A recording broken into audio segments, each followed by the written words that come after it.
Namo Bhagavate Vasudevaya.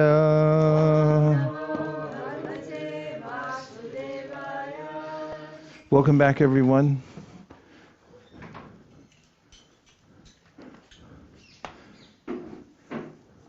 We're reading from Srimad Bhagavatam, and we have no regrets, no remorse, and no apologies. And we're at 3rd canto, 25th chapter. 42? 43. Thank you. We'll take up at 3:25:43. The yogis equipped with transcendental knowledge and renunciation and engaged in devotional service for their eternal benefit take shelter of my lotus feet, and since I am the Lord, they are thus eligible to enter into the kingdom of Godhead without fear. Purport. One who actually wants to be liberated from the entanglement of this material world and go back home, back to Godhead, is actually a mystic yogi. The words explicitly used here are yuktena bhakti yogena. Which words? Those yogis or mystics who engage in devotional service are the first-class yogis. The first-class yogis are described in Bhagavad Gita are those who are constantly thinking of the Lord, the Supreme Personality of Godhead, Krishna. These yogis are not without knowledge and renunciation. To become a bhakti yogi means to automatically attain knowledge and renunciation. That is the consequent result of bhakti yoga. In the Bhagavatam, 1st canto, 2nd chapter, it is also confirmed that one who engages in the devotional service of Vasudeva, Krishna, has complete transcendental knowledge and renunciation, and there is no explanation for these attainments. Haituki, without reason, they come. Even if a person is completely illiterate, the transcendental knowledge of the scriptures is revealed unto him simply because of his engagement in devotional service. That is also stated in the Vedic literature. To anyone who has full faith in the Supreme Personality of Godhead and the spiritual master, all the import of the Vedic literatures is revealed. He does not have to seek separately. The yogis who engage in devotional service are full in knowledge and renunciation. If there is a lack of knowledge and renunciation, it is to be understood that one is not in full devotional service. The conclusion is that one cannot be sure of entrance into the spiritual realm in either the impersonal brahmajyoti effulgence of the Lord or the Vaikuṇṭha planets within that Brahman effulgence unless he is surrendered unto the lotus feet of the Supreme Lord. These surrendered souls are called akuto-bhaya. They are doubtless and fearless, and their entrance into the spiritual kingdom is guaranteed. Akuto-bhaya. Akuto-bhaya. 44. Those persons whose minds are fixed, therefore, persons whose minds are fixed on the Lord engage in the intensive practice of devotional service. That is the only means for attainment of the final perfection of life. Therefore, persons whose minds are fixed on the Lord engage in intensive practice of devotional service. That is the only means for attainment of the final perfection of life. Here the words manomayarpitam, which mean the mind being fixed on me, are significant. One should fix his mind on the lotus feet of Krishna or his incarnation. To be steadily in that freedom, to be fixed steadily in that freedom is the way of liberation. Ambarish Maharaj is an example. He fixed his mind on the lotus feet of the Lord. He spoke only on the pastimes of the Lord. He smelled only the flowers and tulsi offered to the Lord. He walked only to the temple of the Lord. He engaged his hands in cleansing the temple. He engaged his tongue in tasting the foodstuffs offered to the Lord. And he engaged his ears for hearing the great pastimes of the Lord. In that way, all his senses were engaged. First of all, the mind should be engaged at the lotus feet of the Lord very steadily and naturally. Because the mind is the master of the senses, when the mind is engaged, all the senses become engaged. That is bhakti yoga. Yoga means controlling the senses.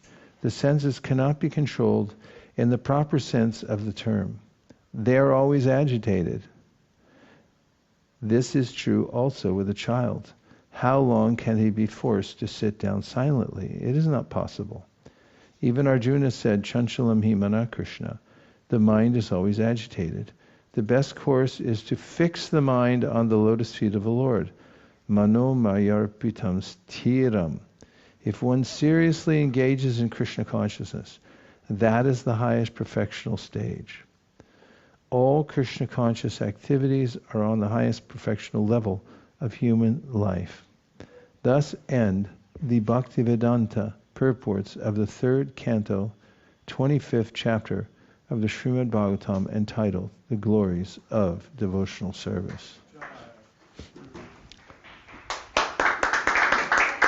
Bravo!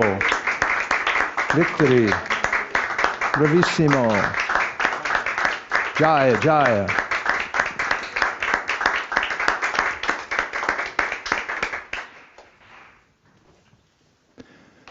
Everyone okay out there?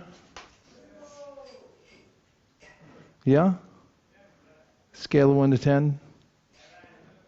Okay. Everyone okay in here? 10? Bonus feeling akuto-bhaya. Not just feeling, it's his constant state. Akuto-bhaya.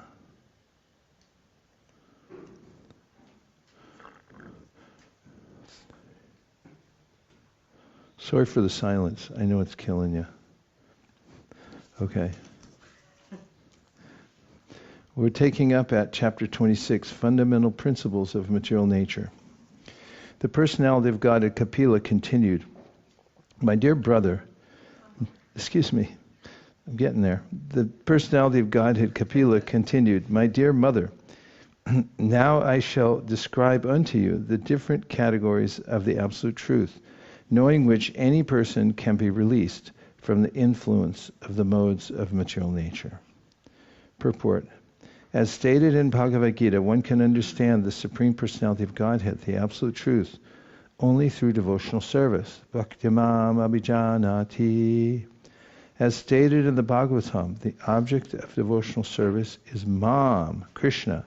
And as explained in the Chaitanya Charitamrita, to understand Krishna means to understand Krishna in his personal form with his internal energy, his external energy, his expansions, and his incarnations. There are many diverse departments of knowledge and understanding Krishna.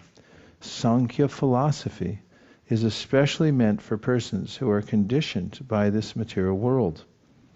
It is generally understood by the parampara system or by disciplic succession to be the science of devotional service. Preliminary studies of devotional service have already been explained. Now the analytical study of devotional service will be explained by the Lord, who says that by such an analytical study, one becomes freed from the modes of material nature. The same assertion is confirmed in Bhagavad Gita, Tato mam tattvato gyatva. By understanding the Lord according to various categories, one can become eligible to enter into the kingdom of God. This is also explained here. By understanding the science of devotional service and Sankhya philosophy, one can become free from the modes of material nature. The eternal self, and after becoming the eternal self, after becoming freed from the spell of material nature, becomes eligible to enter into the kingdom of God. As long as one has even a slight desire to enjoy or lord it over material nature, there is no chance of his being freed from the influence of nature's material modes.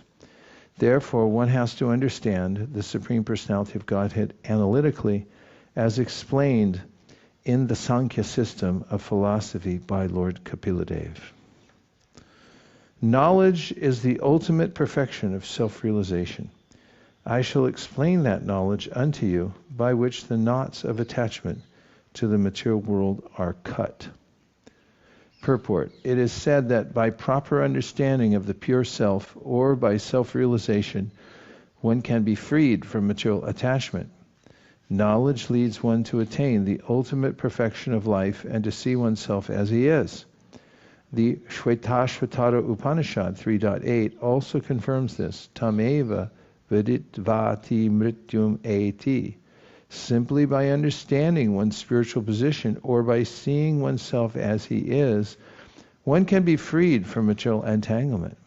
In various ways, the seeing of oneself is described in the Vedic literatures, and it is confirmed in the Bhagavatam, Purushasya darshanam, that one has to see oneself and know what he is.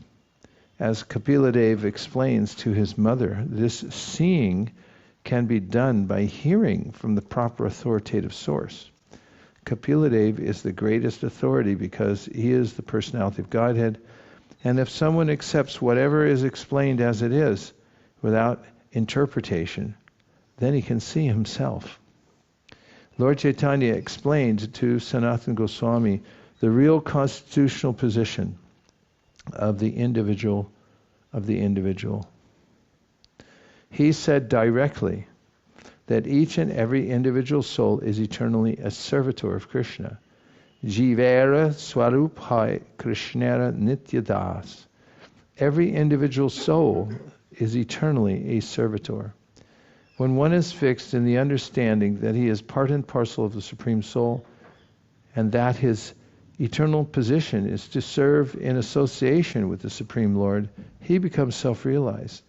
This position of rightly understanding oneself cuts the knot of material attraction. Hridaya granti bhedanam. Due to false ego or false identification of oneself with the body and the material world, one is entrapped by Maya. But as soon as one understands that he is qualitatively the same substance as the Supreme Lord, because he belongs to the same category of spirit soul, and that his perpetual position is to serve, one attains Atma Darshanam and Hridaya Granti Bhedanam, self-realization. When one can cut the knot of attachment to the material world, his understanding is called knowledge. Atma Darshanam means to see oneself by knowledge. Therefore, when one is freed from the false ego by the cultivation of real knowledge, he sees himself, and that is the ultimate necessity of human life. The soul is thus isolated from the entanglement of the 24 categories of material nature. Pursuit of the systematic philosophic process called Sankhya is called knowledge and self-revelation.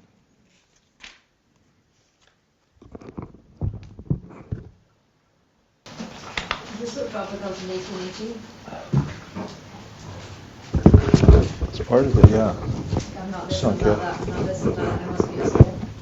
Yeah, that's the idea of Sankhya. Rule everything else out. It's like playing solitaire. The Supreme Personality of Godhead is the Supreme Soul, and he has no beginning. He is transcendental to the material modes of nature and beyond the existence of this material world. He is perceivable everywhere because he is self-effulgent, and by his self-effulgent luster, the entire creation is maintained. The Supreme Personality of Godhead is described as being without beginning. He is Purusha, the Supreme Spirit. Purusha means person. When we think of a person in our present experience, that person has a beginning. This means that he has taken birth and that there is a history from the beginning of his life. But the Lord is particularly mentioned here as anadi, beginningless. If we examine all persons, we'll find that everyone has a beginning. But when we approach a person who has no beginning, He is the Supreme Person.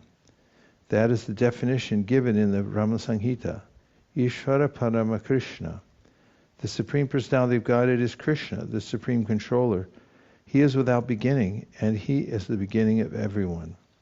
This definition is found in all Vedic literatures.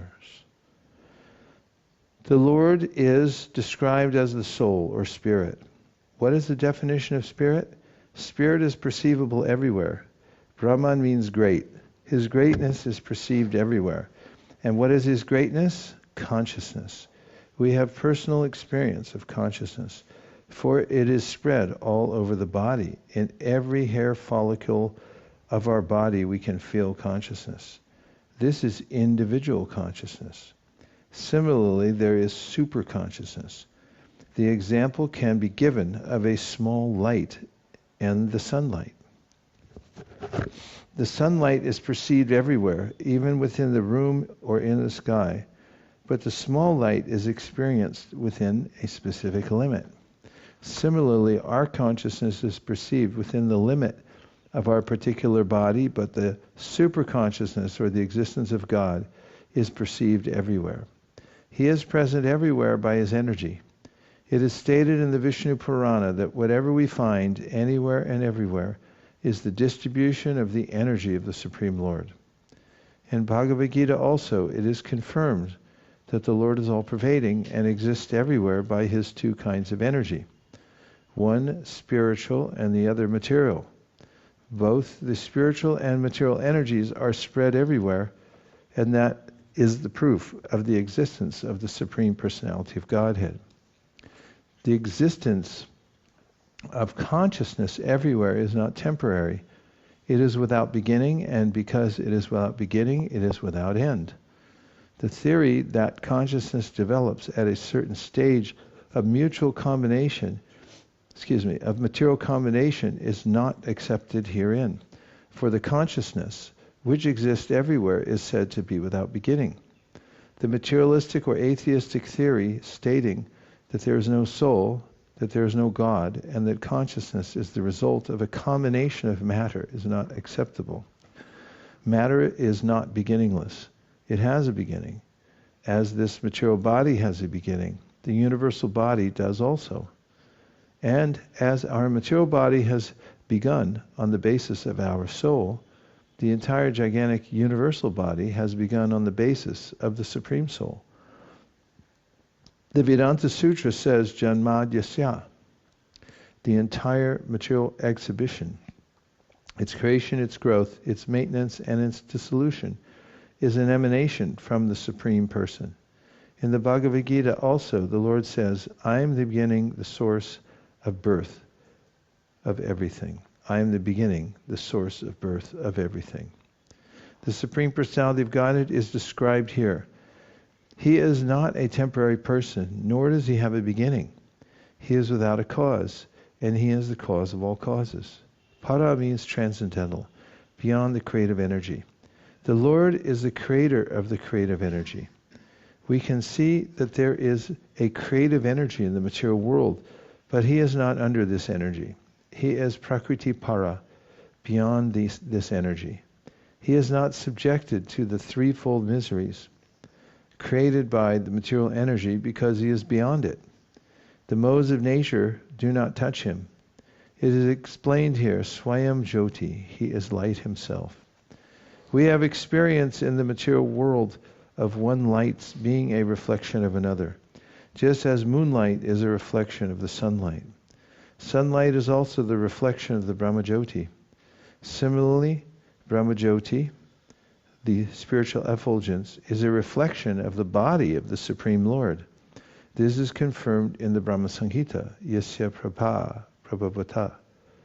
The brahmajyoti or Brahman effulgence is due to His bodily luster. Therefore it is said here, Swayam Jyoti, He Himself is light. His light is distributed in different ways. As the Brahmajyoti, as sunlight, and as moonlight.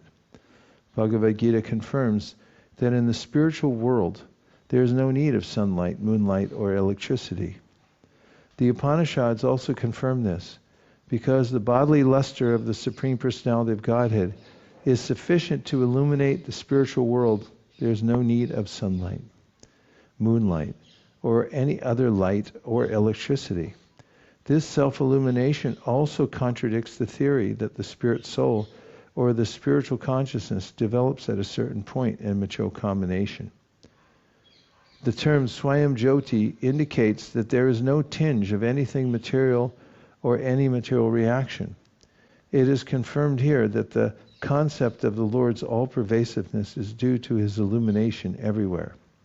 We have experienced that the sun is situated in one place, but the sunlight is diffused all around for millions and millions of miles.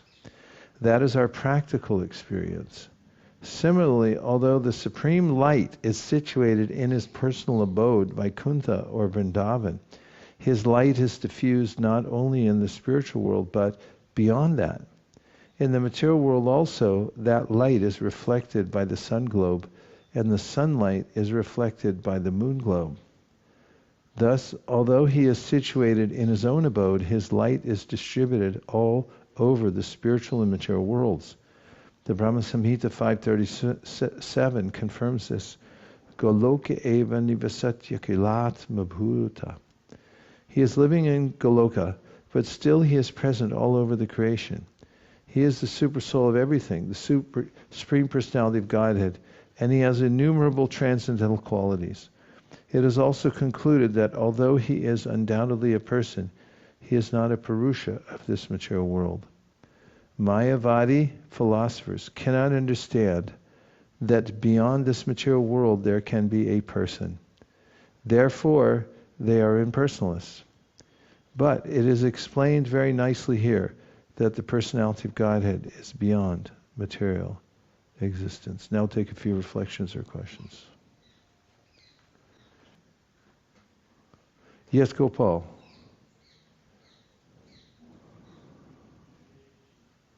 Hare Krishna. We're working on it. Tech support on aisle 2.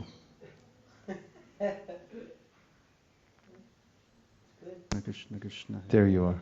Hare Rama, Hare Rama, Ram Rama, Hare. So in the last chapter, 25, the last sloka, the mention of Tivrena Bhakti was there.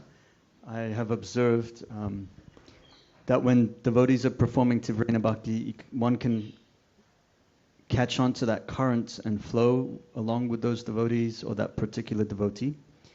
And sometimes I've also observed devotees get kind of left in the dust or can be, a little burned out by other practitioners of Tivrena Bhakti. Well, it depends which dust they get left in.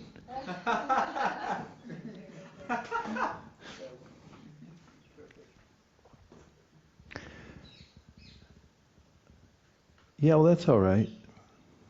I mean, one thing is, it's not all right, but the fact is that it's for those who are inculcating Krishna consciousness and for those who are inculcating Krishna consciousness,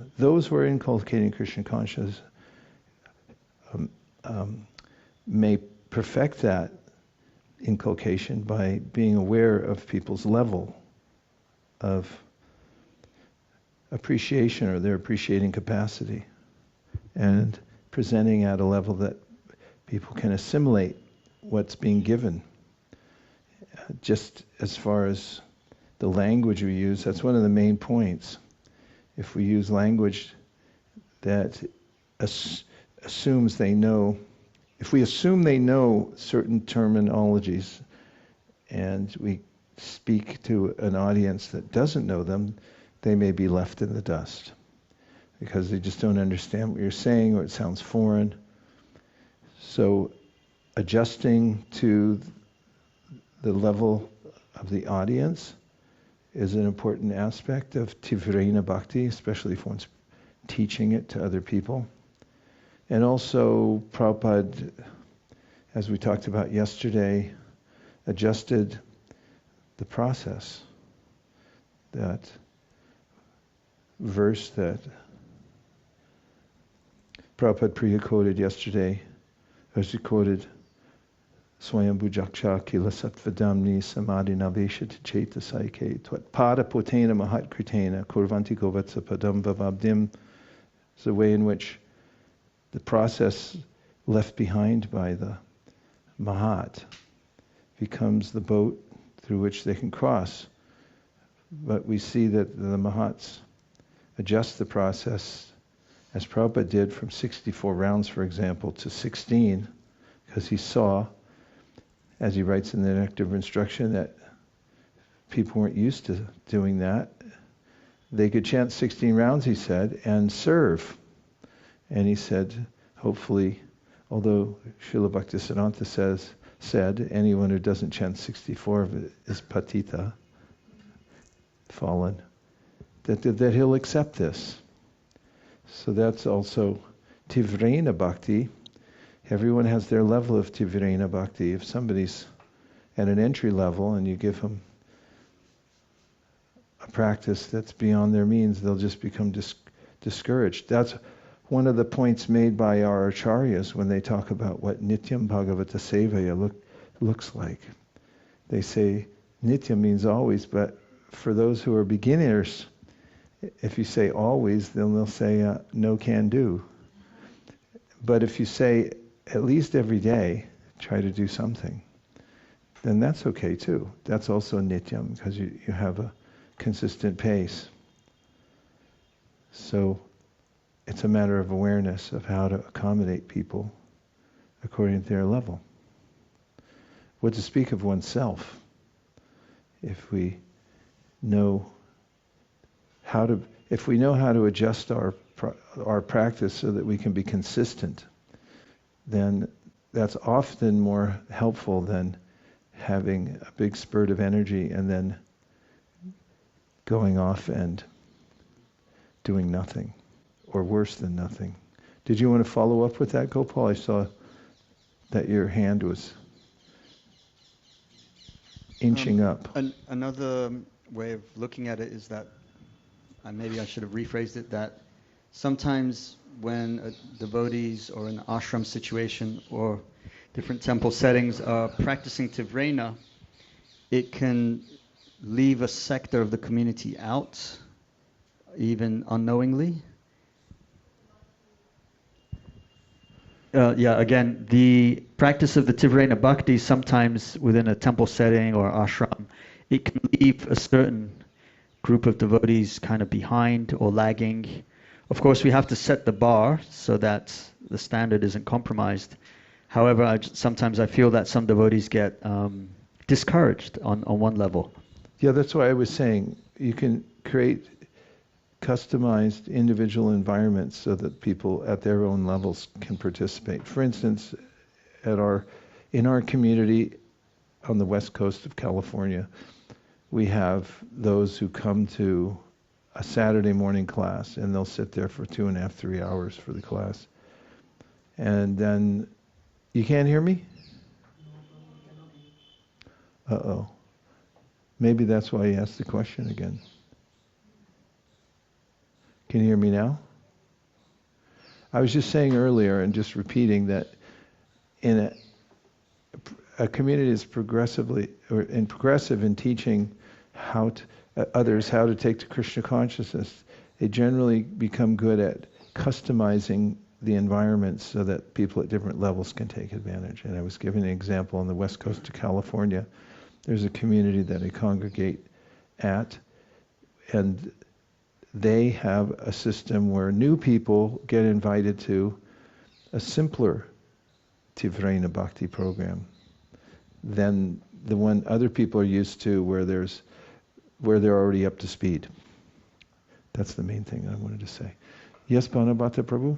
I thought you already answered what you said, but it was... No credit. You were... What? So many details. Hare Krishna. Hare Krishna. You're good.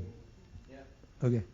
So you already answered really the question in a lot of wonderful ways, but I was just looking at that purport to that verse, and Prabhupada says in his eloquent way, what is it called? What is true eloquence? We're talking about Tivrena Bhakti, but Prabhupada says that first of all, he says the mind should be engaged at the lotus feet of the Lord. How? Very steadily and naturally. Nice. Steadily and naturally. Okay, that's that. Okay, Prabhupada Priya. Hare Krishna. I just wanted to mention that one very ecstatic thing about Srila Prabhupada's purports is that, the more we become familiar with Shastra and important verses of Shastra, the more we can see that in Prabhupada's purports, he's basically like every single sentence is like a paraphrase of some verse from Srimad Bhagavatam or Bhagavad Gita or Upanishads or something. And I specifically noted that in text 43, like while you were reading it, I was just like, this verse, that verse, this another verse. It's just amazing because I remember when I first started reading Prabhupada's books, I was like, oh wow, Prabhupada, he's really insightful. He's very like, you think it's just Srila Prabhupada giving his commentary, just kind of off the top of his head sort of thing. But then the more you study Shastra, you're more like, then Prabhupada's not making this up. He's basically like one Shastric verse after another. Like if you were to footnote his purports, you'd have like 10, references or more. Yeah, that's a nice way to hear and chant also. This way, the way we're doing it now, we're just going straight through for the most part. A little discussion here and there, but another way of going through and hearing is at each place where we notice that, to pull out that other verse and then read that purport. Then if you find some other thread that goes, you can end up with lots of books. And then when you get into studying the commentaries also, you can see how, that was what Vishnu Chakravarti Thakur said. Oh, that's what, Sridhar Swami said. Yeah. I just want to add that, Prabhupada's grasp of Western psychology is astounding. When you consider he didn't grow up in, Western culture or anything. And it's amazing that a lot of, and I realize that here that it's almost like if you really scan Prabhupada's purports, it's like he intuits what kind of questions are naturally going to be brought up by the verse. I was just reminded, you brought up that point that Prabhupada was making about steadiness in devotional service, and it reminded me of that verse in the Brahma Samhita, when Krishna is speaking to Lord Brahma, and he says, the highest devotion is attained by slow degrees by the method of constant endeavor for self-realization with the help of scriptural evidence, theistic conduct, and perseverance in practice. And so I was just reflecting on how amazing of a verse that is, that the slow and steady and one wins the race. Doesn't mean that we don't have a deep desire to advance, but that nishtaya utsa nishtaya dharyat, the aspect of patience is also important. And I have a question regarding that. I guess two questions. My first question is, we started a bhakti training program in New York, and sometimes you kind of have the utsahamai when someone really just wants to go, and they might overestimate their adhikar in doing something, but you don't want to discourage them. And so sometimes I've kind of seen that when you try to kind of smash it, it creates a lack of inspiration. But then also if they keep going too much, you kind of worry about their advancement. So I was wondering you worry about, how their consciousness is as they progress, if they're getting fried out or things like that. So I was wondering, in your experience, how do you navigate on that? First of all, I resonate 100% with what you're saying. Second of all, I found in general, finding where there's any room for improvement and then meeting it out in the General Assembly as principles is more helpful than finding individuals and cornering them and saying, you know, you're really good except for the fact that blah, blah, blah, because they do take it personally. Yeah. So compile write down the concerns and then try to articulate them as clearly as possible ahead of time. What is it about the person that seems to be awry and not lined up?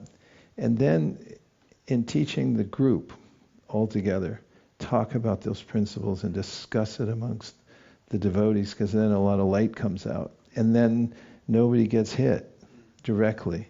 It's all for the benefit of the group. That's generic advice, but it works well. And then there are times when people are impervious to such instructions in the group. Then you have to do the heavy lifting, which is having the discussion ongoing generally with people and talking to them and trying to ask questions mostly, rather than telling them the way they should be, but ask them questions to help them come to either a point of honesty where they admit, yes, I can see the fault in myself. Shouldn't have said either or. We want to get them to that point where they, by asking questions, they can come to understand where there might be room for improvement. And oftentimes people already know, but they're hoping nobody will notice because they're used to acting in a certain way. Do you have a second question? Yes. My second question is regarding the synonymity and the ongoing progression of the devotee between lolium and dharya, like this idea of like patience and greed, like this desire. So, you know, like Rupa Goswami is telling us to have enthusiasm, confidence, and patience. And sometimes I feel like, at least philosophically, it seems contradictory. So I'm wondering if maybe you can elaborate on how they're synonymous with each other and how they work together in our devotional practice. One of the mantras that I present to those who are practicing Krishna, who are starting their practice of Krishna consciousness, and that I preach to myself also, is that consistency is king. And I leave it at that. Because it's based on what Madhvacharya says in that verse, Evam Vartasva Priyanama Kirtya Chaitana Rago Jitachuta. You know that verse. It's the verse Chaitanya Mahaprabhu received from his guru Srila Ishvara Puri when he came back and said, hey, what kind of mantra did you give me anyway? And then he said, yeah, this is what happens. And as far as ecstatic symptoms go, Madhvacharya said there's only two ways that you can verify that somebody's advanced. One is by what they say, and the other is if they're steady or not. And one of the perennial complaints people have is japa is hard. I don't know how to do it. It's very difficult. Besides also helping people to chant japa with more intentionality, getting them to be steady at a number they can handle based on Sweswe Adhikariya Nishta Saguna Parikirtita, where Krishna says to Uddhava in the 11th canto of Bhagavatam, that acting according to your adhikari is a good idea. He says, don't try to do more. And Bhaktivinoda says, don't try to do less either. Try to imagine a ladder, he says, and then when you put your foot on the rung, don't run up the ladder, you'll likely slip, but put your feet on each rung, and when you feel that it's solid, then keep moving up. And so the idea of consistency often helps with people starting at the level they can handle, because I find that if they're able to maintain that, they get confidence, and they also get enough of a taste to move to the next rung. Final answer. 1, 2, 3. It's just a reflection on the point of laulyam and patience, that we tend to think of laulyam of something that we you have to come up with some greed or desire, but the way it seems Rupa Goswami is explaining is something that you can't force. You can't just say, okay, I have to be neither patient nor push it, because it's something which comes. It's not that type of desire or greed which we have here. It's a natural affection towards a particular way of serving Krishna, which comes naturally through hearing and purification. It just spontaneously comes. It's very strong. And even if on the mental platform you try to repress it, it cannot work. So my point is, it's not a mental thing to compare whether it's my patience now is somehow blocking my desire, my laulya. Free gift. Okay, Man, you're up. It's Paragarangi. Oh, okay. Hare Krishna, our beloved Guru Maharaj, please accept our respectful obeisances. All glories to Srila Prabhupada, all glories to all the assembled devotees.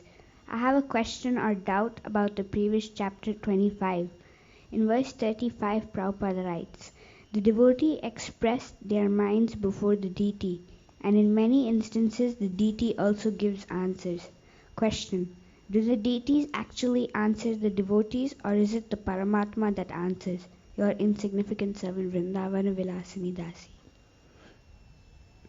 It depends on his relationship with Krishna, but the deity, what's being indicated here is the deity will answer, based on Sakshi Gopal as one example, because the Brahmana who visited him had so much devotion and he was so pure that when the Brahmana boy or the young man asked him to, that is, he asked Gopal to please come and bear witness, he said, I can't, I'm a deity. And he said, hey, wait a minute. If you can talk, you can walk, right? All right. So directly from the deity. Yes. This is Tarani Radha from Chennai. Tarani Radha from Chennai. Hare Krishna, welcome. Thanks for coming. I have this question coming from the younger generation. Like Prabhupada says here, the Lord particularly has no beginning. Our experience is that there's someone above someone. There's a source for everyone, but Krishna is the origin of everything. So I have this question coming from children and even youth, how to understand this. So can you give some more? How to understand what? That there's no one above Krishna. That it stops there. Beginning, yeah. When we think of a person in our present experience, that person has a beginning. Sure. Well, first of all, in that example, the soul doesn't have a beginning either. So, although that wasn't the question, the point that Prabhupada was making there, the soul has some beginning. We can trace it out only from our contact with material nature. But we don't have a beginning. We're co-eternal. So just as the sun is there and the sun shines there, and they're both shining at the same time. So no beginning to the soul either. And regarding the concept of there being an origin, it's a scientific research project that's been going on for a long time called the conundrum of the prime. They don't call it conundrum, but the prime mover. There must be something moving everything, because it's already been tested. Things don't move by momentum. It's like a train. You can push it and then it'll go for some time. Then by friction it will lose its momentum and it'll stop. There have been some theories about how there's a way in which material nature moves itself. But they've been disproved scientifically. It's not tenable. So there is a sense that there has to be a prime mover behind everything. So Krishna fits that perfectly, because he's the source of all energies, and you have to stop at some prime mover, and he logically fits that slot better than material nature, because material nature is not in and of itself intelligent, whereas Krishna has all the qualities that janmadhyasya yataha can spring forth and assume different forms, and we can trace back to Krishna as the prime mover. Yes? I wanted to say something in relation to Narada Muni's question about Loyam and Daryat. Because the way you phrase the question makes it seem like they contradict each other. But actually, the way I understand it is that they support each other. Because the Loyam means that longing, right? Longing for service to Krishna, longing for association with Krishna. And then Daryat implies that you're not going to get it immediately. You need to wait, right? You need to patiently wait. But in that waiting time, then what happens is that the longing increases. And as the longing increases, then the pain increases. The pain of separation increases, and then that causes love to arise. And then one comes to relish the separation and that increases the Daryat. The word longing is kind of interesting anyway. Longing. Okay, anybody from outside? In which case we're going to move ahead, but first we'll take a Gauranga stretch, if you're so inclined.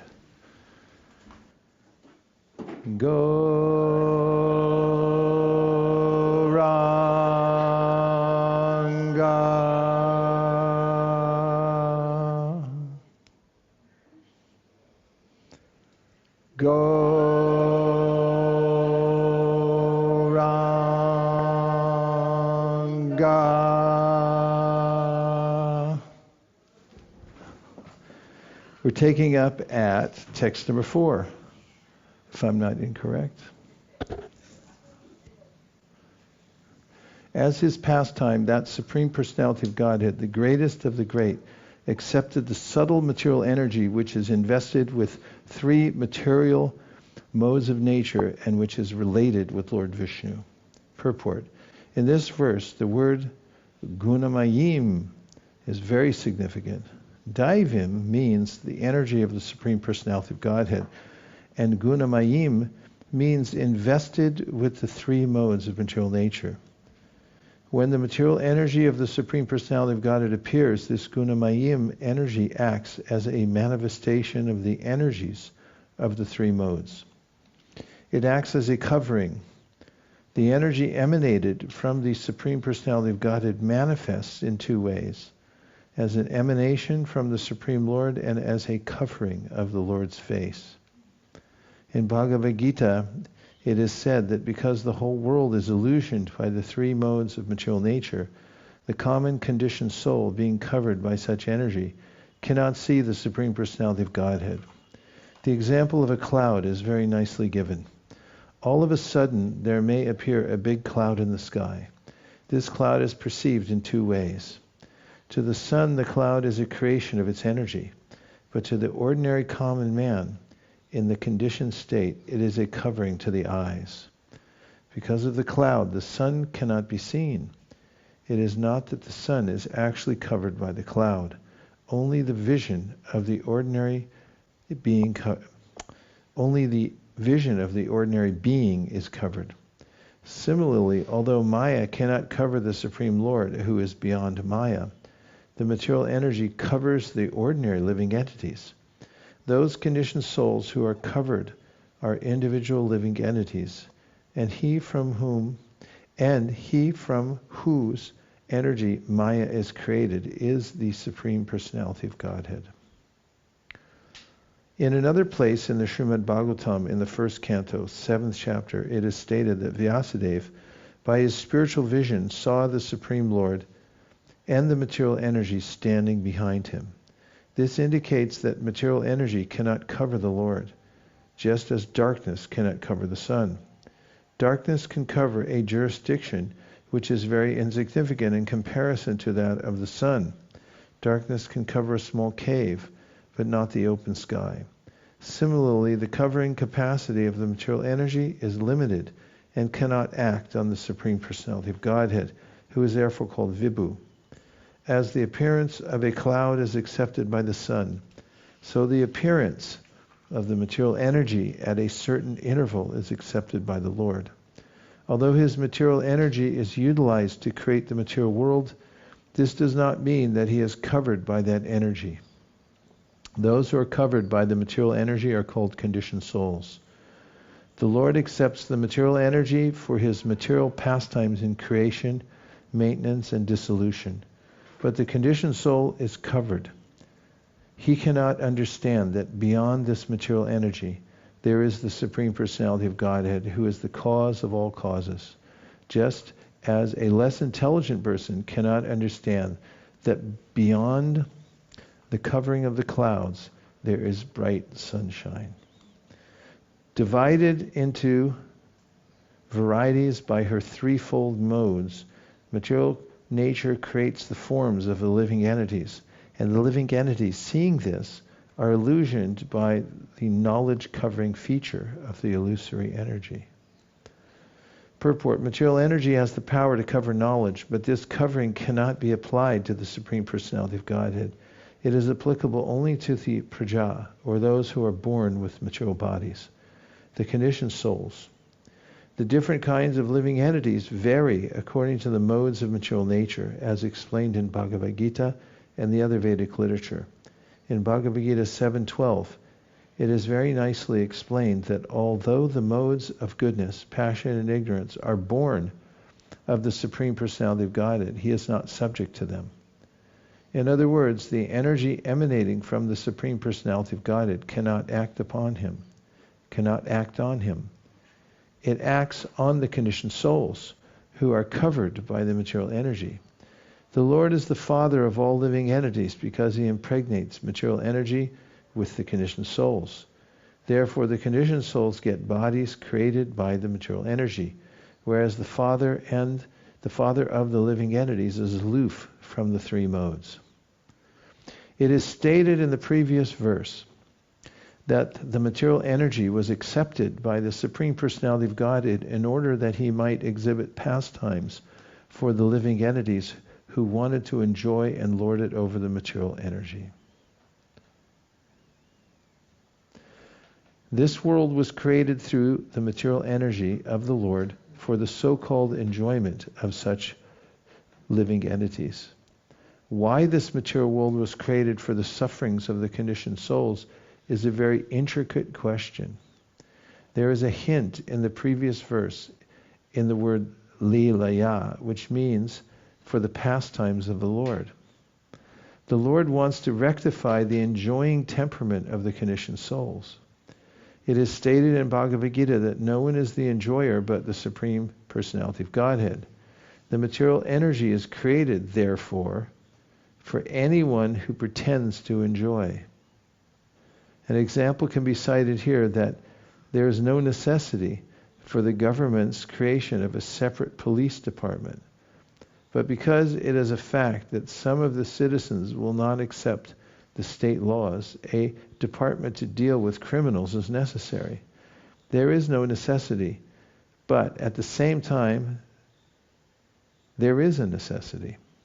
Similarly, there was no necessity to create this material world for the sufferings of the conditioned souls, but at the same time, there are certain living entities known as Nitya Baddha who are eternally conditioned. We say that they have been conditioned from time immemorial because no one can trace out when the living entity, the part and parcel of the Supreme Lord, became rebellious against the supremacy of the Lord. Case closed. It is a fact that there are two classes of men: those who are obedient to the laws of the Supreme Lord and those who are atheists or agnostics who do not accept the existence of God and who want to create their own laws. They want to establish that everyone can create his own laws or his own religious path. Without tracing out the beginning of the existence of these two classes, we can take it for granted that some of the living entities revolted against the laws of the Lord. We can take it for granted. That's important. categorically. You can say, if somebody's in the material world, you take it for granted that they revolted against the laws of the Lord. Such entities are called conditioned souls, for they are conditioned by the three modes of material nature. Therefore the words guner vichitra are used here. The words, rather.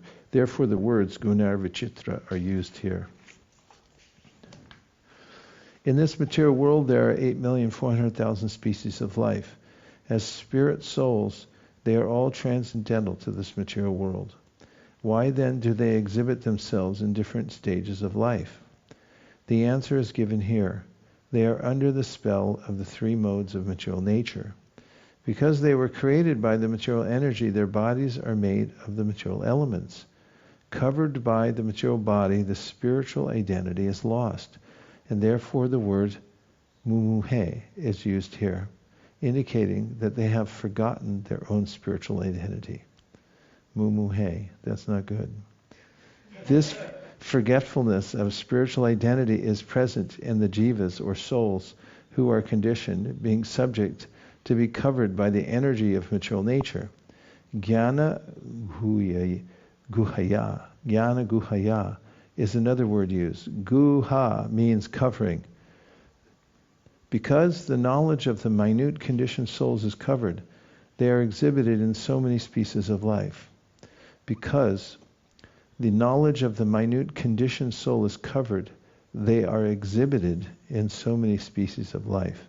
It is said in Srimad Bhagavatam 7th canto 1st chapter.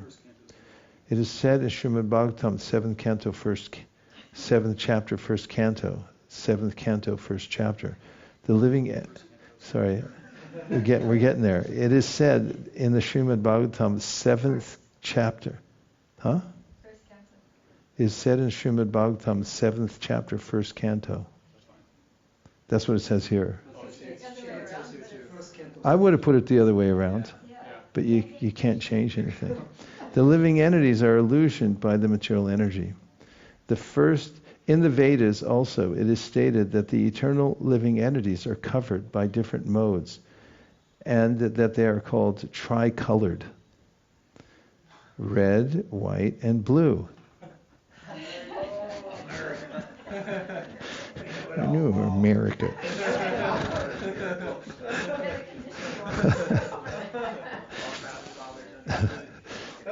In the Vedas also it is stated that the eternal living entities are covered by different modes, and that they are called tricolored, red, white, and blue living entities. Now it's just red and blue. Red is the representation of the mode of passion, white is the representation of the mode of goodness, and blue is the representation of the mode of ignorance. These modes of material nature belong to the material energy, and therefore the living entities under these different modes of material nature have different kinds of material bodies. Because they are forgetful of their spiritual identities, they think the material bodies to be themselves. To be the conditioned soul, me, means the material body. This is called moha, or bewilderment. It is repeatedly said in the Katha Upanishad that the Supreme Personality of Godhead is never affected by the influence of material nature. It is rather the conditioned souls, or the minute infinitesimal parts and parcels of the Supreme, who are affected by the influence of material nature and who appear in different bodies under the material modes. A lot to think about, right? Yeah, this is Shankar. We're going through really quick. Well, if anybody, before I ask for time for discussion, if you have a particular point you want to make, just let me know and we can discuss. Prabhupada, Priya.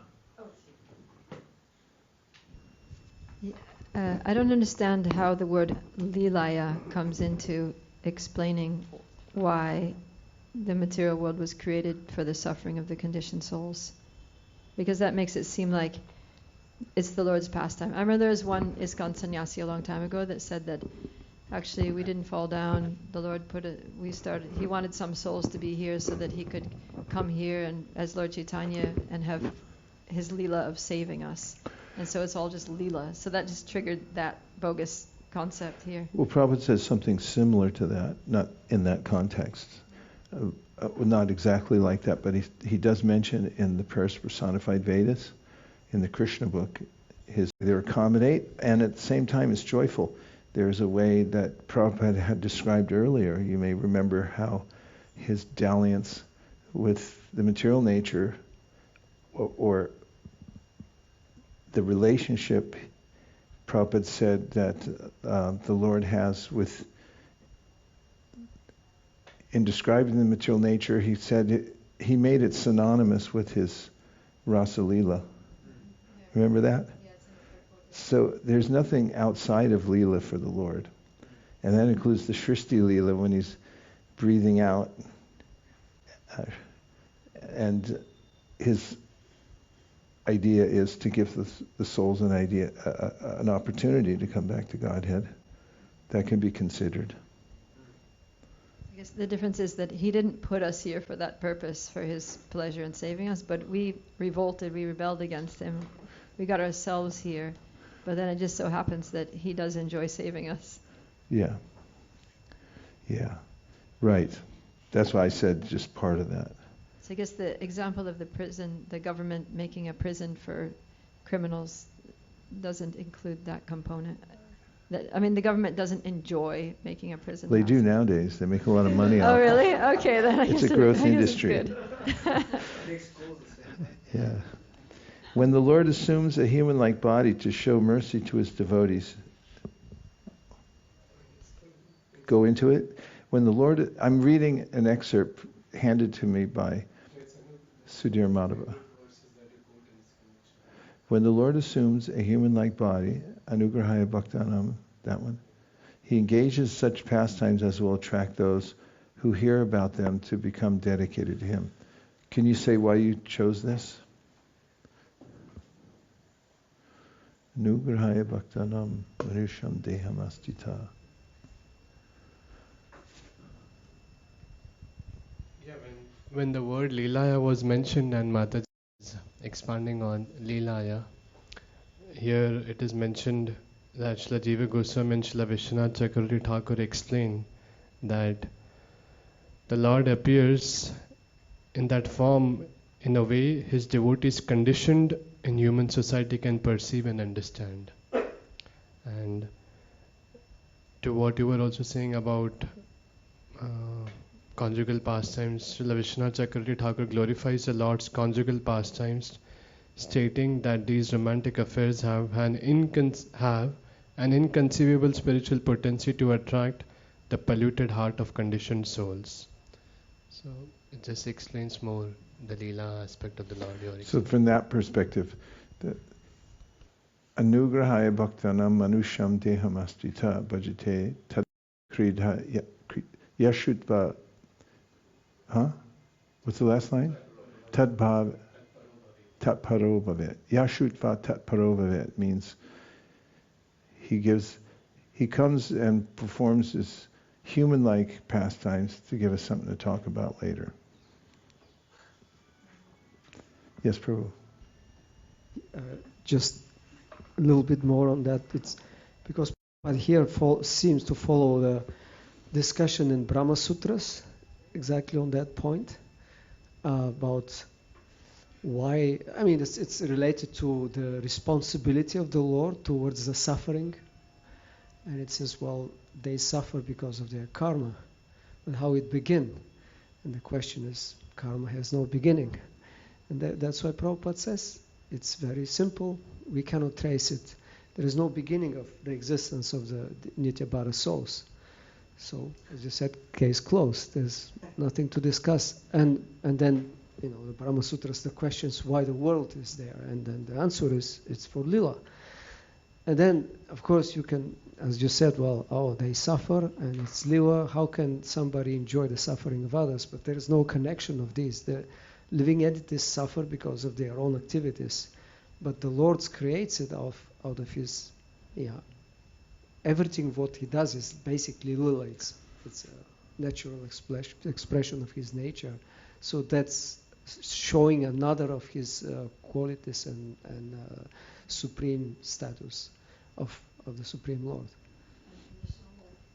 Did you have a point? Yeah.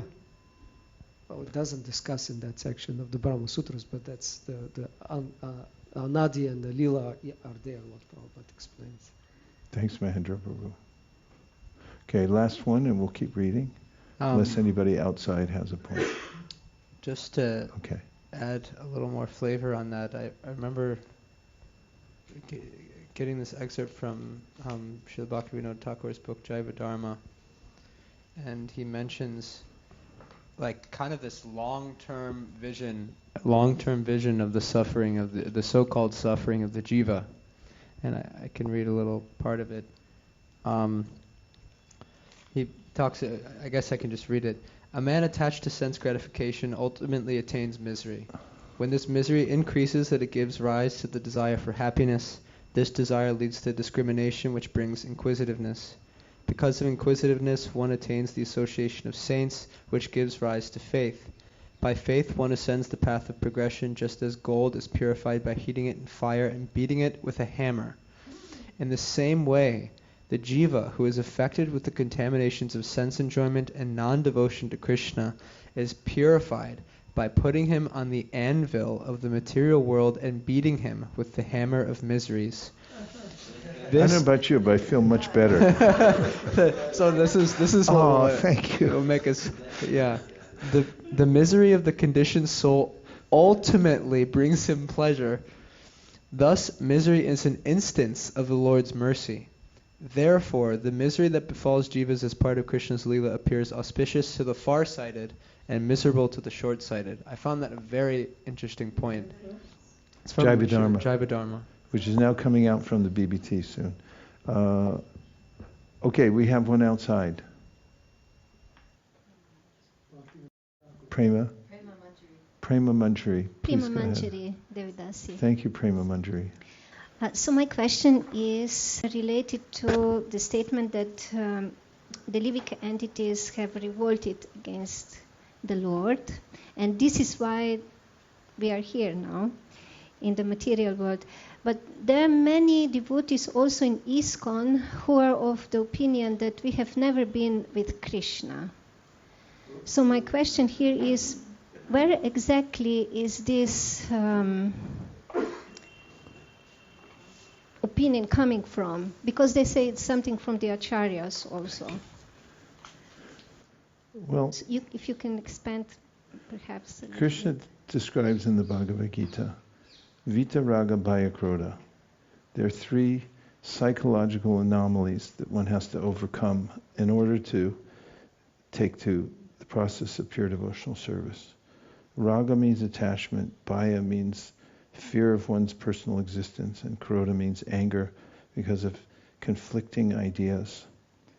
And this perennial discussion has more to do with the psychological condition, which is the worry that Krishna doesn't love me, nobody loves me, I'm an outcast, I'll never be reclaimed, and that I'm being needlessly tortured by God.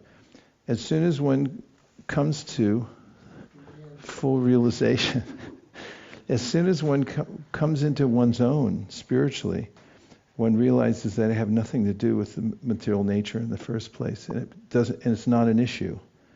There's no more psychological need to answer this question. And therefore, one, Krishna says in the Bhagavad Gita, should become a stita dir muni. This other muniism of speculating endlessly from day to night, from one season to the next, through 100 autumns, is a kind of way of twisting the mind to overcome one of these three psychological anomalies that Krishna mentions in the Bhagavad Gita, out of attachment, fear, and anger. And when one decides to go pro and become a stita dir muni, one then forgoes all the issues that are speculative. Stita dir muni simply takes the simplest, the Occam's razor explanation that comes from Krishna in the Bhagavad Gita and the Bhagavatam, and applies him or herself to the process of devotional service, by which one comes to the position of being able to see for oneself. And there's no way around that, because we can't understand when we're filtering it through the false ego and thinking I'm this body and I don't deserve this, which is the subtlety of it. So the acharyas, including our founder Acharya, have recommended that one not dwell on this. He says, as an example, in the Bhagavad Gita 13:20, if I'm not incorrect, or it's 22, in the purport, that it doesn't really matter. It's not an issue. Bhaktivinoda Thakur says a similar thing when he just gives a brief overview of the issue. He says that one can understand it from chit samadhi, means when one comes to the absorption in one's true self beyond the false ego. But he said if you wrangle this issue before you're on that level, he said it can lead to fall down, as any speculative process can. It's a better position, in my opinion, to take than to endlessly go back and forth and waste time. Even devotees after Prabhupada left went to Srila Sridhar Maharaj and asked him, and he finally came to the point, he said, asked and answered. It's not for ongoing discussion.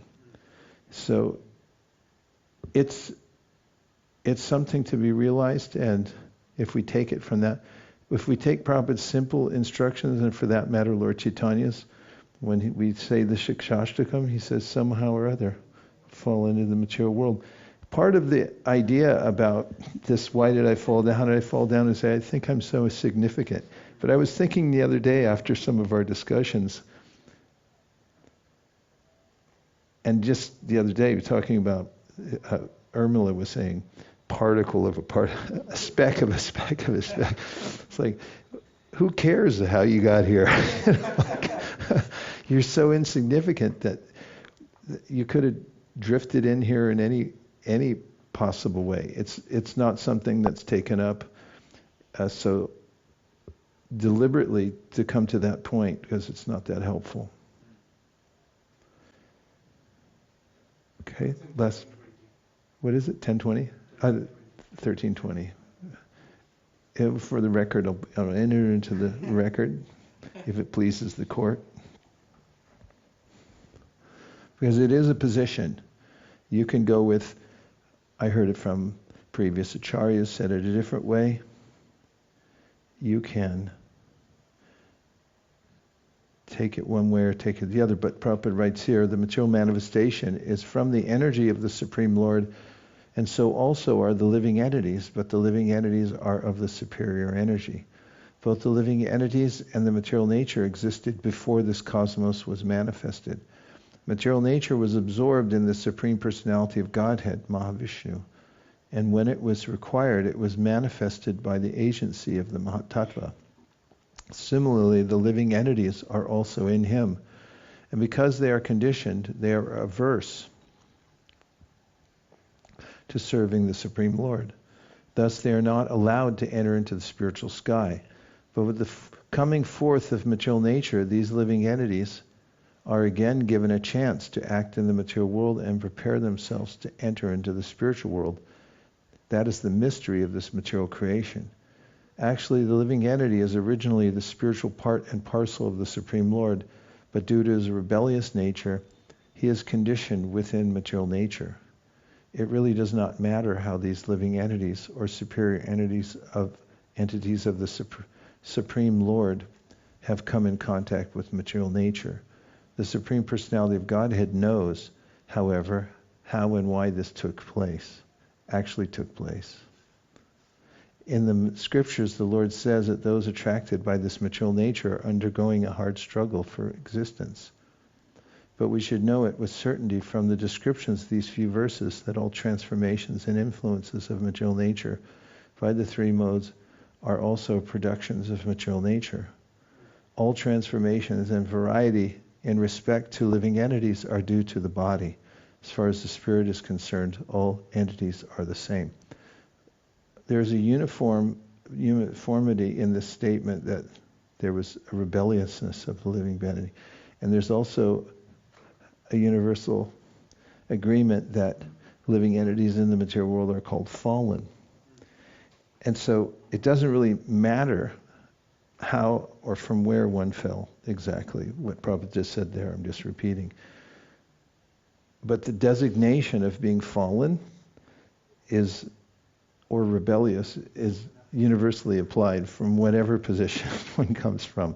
So it's assumed that we're separated. Bhayam dvitiya bini beshitasya, we have dvitiya, a separate interest. Ishad apetasya, Bhagavatam says, somehow or other we've turned away. We've turned our head away from the Lord, and we're not interested in Him. We're looking at the external feature instead. And that's the existential, universal principle. But how and where we fell from, Prabhupada said, it doesn't matter. So if it doesn't matter, it's okay not to get into it ad infinitum. And if you do, you can read every book on it, and I guarantee you're not going to be satisfied. Even the most meticulous explanations do not satisfy, because it can only be understood through chit samadhi and overcoming the psychological conditioning that God doesn't love me. But once we see for ourselves who we actually are, and we realize that we exist because God exists and He's mercifully maintaining us, we lose that completely. And that intense desire to know why God put me here isn't even an issue. There's no sense of it, because there's also a realization, as Narada says in the 5th chapter of the 1st canto.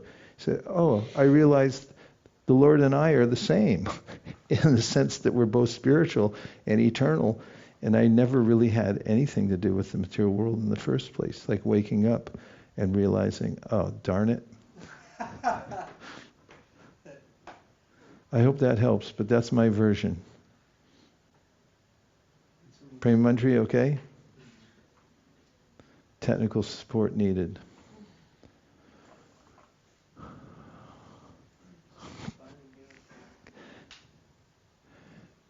There's no hope. The microphone is not operable anymore.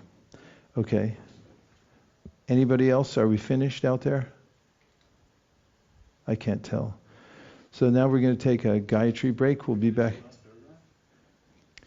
I don't know. Which verse are we on?